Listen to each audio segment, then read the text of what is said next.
কখনো কি এমন হয়েছে আপনি অনেক দোয়া করছেন কিন্তু আল্লাহ তা কবুল করছেন না? কখনো কি ভেবেছেন আমি এত নামাজ পড়ি, এত কাঁদি, তারপরও কেন আমার সমস্যা দূর হচ্ছে না? আজকের গল্পটা এমন একজন মানুষের যার জীবন ছিল কষ্টে ভরা, কিন্তু তার ধৈর্য আর দোয়া শেষ পর্যন্ত বদলে দিয়েছিল তার পুরো জীবন। গল্পটা শেষ পর্যন্ত শুনবেন, কারণ শেষটা আপনার চোখে পানি এনে দিতে পারে আর ঈমান শক্ত করে দিবে ইনশাআল্লাহ। একটা ছোট্ট গ্রামে থাকতো এক মা, নাম তার আয়েশা। স্বামী মারা গেছে অনেক আগেই, একটা ছোট ছেলেই তার সব। কিন্তু জীবনটা ছিল খুব কঠিন। দিনে একবেলা খেতে পারত, আরেক বেলা না খেয়ে থাকতে হতো। ছেলেটা প্রায় বলতো, আম্মু, আমার খুব ক্ষুধা লাগছে। এই কথা শুনে আয়েশার বুকটা ফেটে যেত, কিন্তু সে কিছুই করতে পারত না। তবুও সে কখনো আল্লাহর ওপর আশা হারায়নি। প্রতিদিন রাতের বেলা তাহাজ্জুদের নামাজ পড়ত সে। চোখে পানি নিয়ে বলতো, ইয়া আল্লাহ, আমি গরিব, অসহায়, কিন্তু আপনি তো দয়ালু। আমার ছেলেটার জন্য কিছু ব্যবস্থা করে দিন।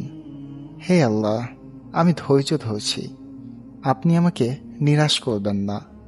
তার দোয়া ছিল একদম আন্তরিক, কিন্তু দিন যায়, মাস যায়, কিছুই পরিবর্তন হয় না।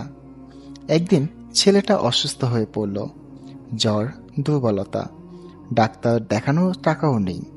মা ছেলেকে কোলে নিয়ে বসে আছে, চোখে পানি, কিন্তু মুখে একটা কথাই, ইয়া আল্লাহ, আমার পরীক্ষা নিচ্ছেন। সেই রাতেও সে তাহাজ্জুদ পড়ল আর কাঁদতে কাঁদতে বলল, হে আল্লাহ, আমি আর পারছি না, কিন্তু আমি জানি আপনি আছেন। পরের দিন সকালে হঠাৎ দরজায় কড়া নাড়ার শব্দ। একজন অপরিচিত লোক। লোকটা বলল, আপনি কি আয়েশা? সে বলল, জি। লোকটা একটা ব্যাগ দিল, ভেতরে কিছু খাবার, টাকা আর কিছু ওষুধ ছিল। আয়েশা অবাক হয়ে বলল, আপনি কে?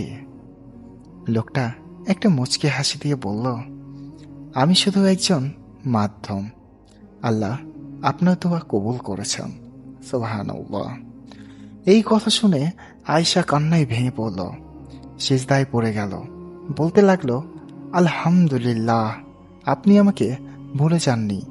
সে বুঝে গেল তার দোয়া কখনোই হারায়নি, শুধু সময়টা আল্লাহ ঠিক করেছিলেন। প্রিয় দর্শক, আমরা প্রায় ভাবি দোয়া করলেই সাথে সাথে কবুল হতে হবে, কিন্তু আল্লাহ বলেন, আমি জানি কখন দিতে হবে। ধৈর্য মানে শুধু অপেক্ষা না, ধৈর্য মানে আল্লাহর উপর ভরসা রাখা। 3 ভাবে দোয়া কবুল হয়। আপনি যা চেয়েছেন সেটা পেয়ে যান, তার বদলে আরো ভালো কিছু পান, বা আখিরাতে এর প্রতিদান পান। তাই কখনো ভাববেন না আপনার দোয়া কবুল হয়নি। আজ যদি আপনি কষ্টে থাকেন, আজ যদি আপনার দোয়া এখনো কবুল না হয়, তাহলে মনে রাখবেন আল্লাহ দেরি করেন, কিন্তু কখনোই ভুল করেন না। আপনি শুধু ধৈর্য ধরুন, নামাজ পড়ুন, দোয়া করতে থাকুন। একদিন আপনার চোখে পানির বদলে আপনি হাসবেন ইনশাআল্লাহ। আজকের ভিডিও এই পর্যন্তই। ভালো থাকবেন। আসসালামু আলাইকুম।